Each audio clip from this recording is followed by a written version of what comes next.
नमस्ते बच्चों, मैं शॉर्ट हैंड 80 की स्पीड से बोलने जा रही हूँ। ये बच्चों एसएससी इलाहाबाद हाई कोर्ट में जो डिक्टेशन आती है मैं वही बोल रही हूँ।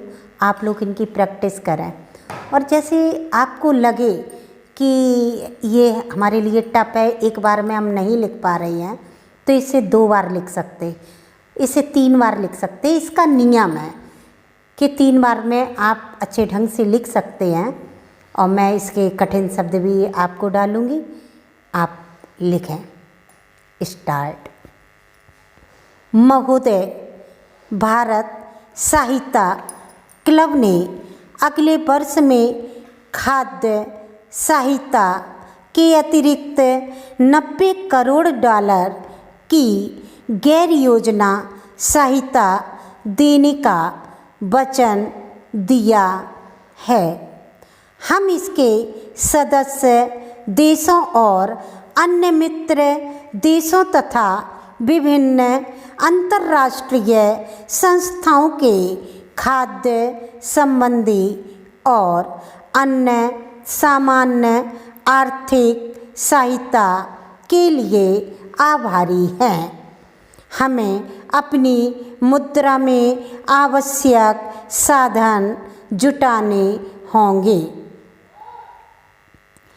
हमें अपनी मुद्रा में इन साधनों की बचत करनी होगी जिससे हम प्राप्त सहायता का प्रभावशाली ढंग से उपयोग कर सकें।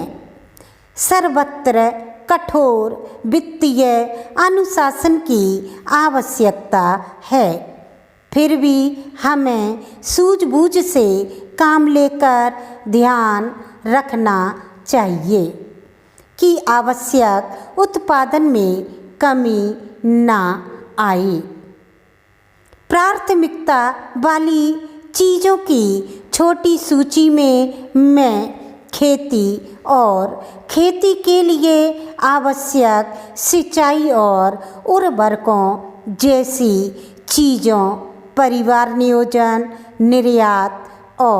निर्यात उद्योगों और बेकार जा रही उत्पादन क्षमता के भरपूर उपयोग को शामिल करती हूँ, जिससे चतुराई, संगठन क्षमता और डिजाइन तैयार करने की क्षमता के द्वारा अर्थव्यवस्था में एक नई गतिशीलता पैदा की जा सकती है।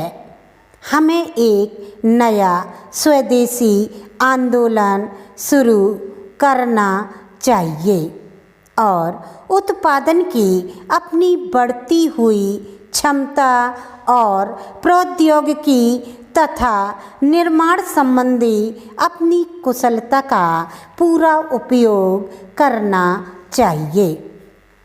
हमें मितव्ययता के साथ साथ कार्य कुशलता को भी अपनाना चाहिए और सार्वजनिक तथा निजी सब गतिविधियों में कार्य करना चाहिए।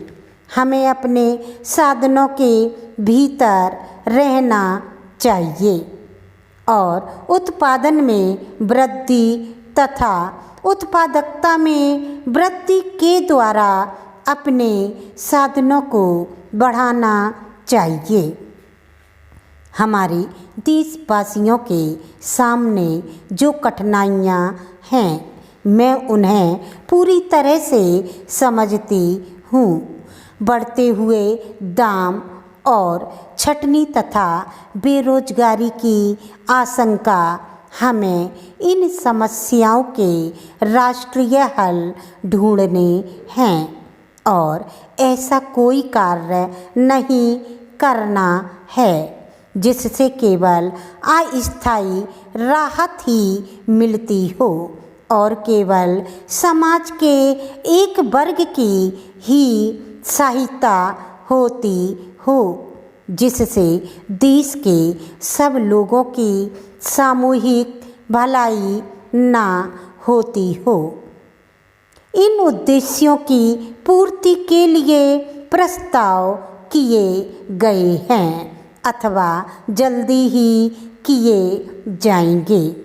ये प्रस्ताव अधिक कार्यकुशल बजट योजना आयोग के पुनर्गठन और प्रशासनिक सुधार के बारे में है, जैसी कि घोषणा की जा चुकी है।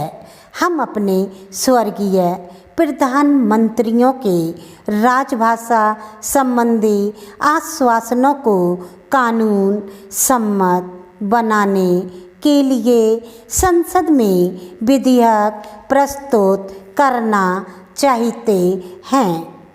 भाषा के प्रश्न से भावनाएं भड़कती हैं, लेकिन इसे देश में फूट पड़ने का माध्यम नहीं बनने देना चाहिए।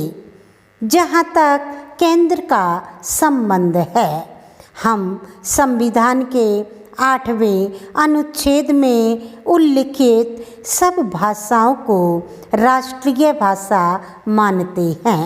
That's all. आपको हमारी डिक्टेशन अच्छी लगी तो आप हमारे चैनल को सब्सक्राइब करें, लाइक करें, कमेंट करें। That's all.